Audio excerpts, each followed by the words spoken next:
Next, we turn to another installment of our weekly Brief but Spectacular series, where we ask people about their passions. Hamse Warfa was born in Somalia and moved with his family to the U.S. in 1994 after escaping Somalia's civil war and spending almost 3 years in a refugee camp in Kenya.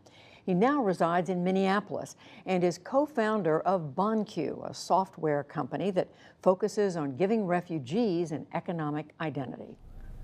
I am a family of 14.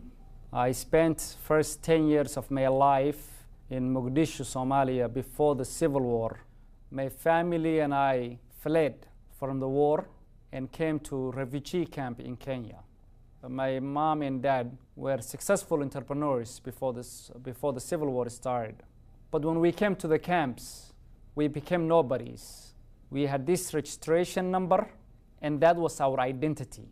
We did not have any other identity. We did not exist in other ways.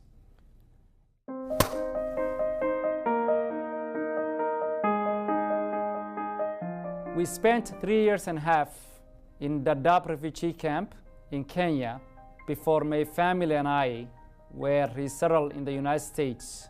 We came with the impression that once and for all, we have finally came to regain freedom from fear. The average stay in refugee camp is 17 years.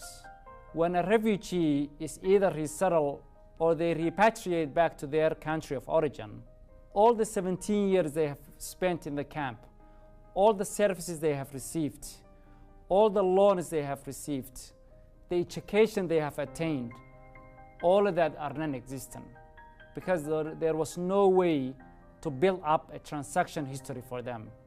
So they're starting life from scratch, and it is not fun to lose 17 years of your life.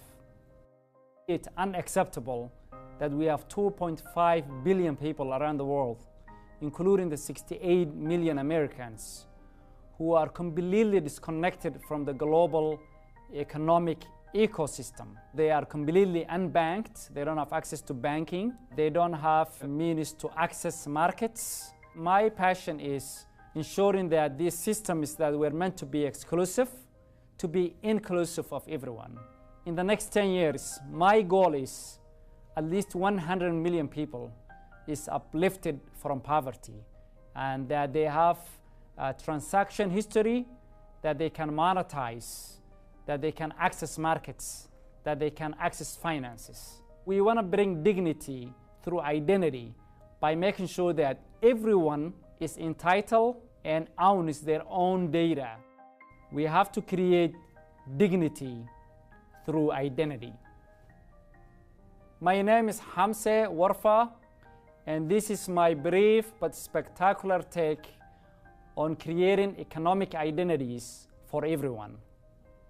And you can watch additional brief but spectacular episodes on our website, pbs.org/newshour/brief.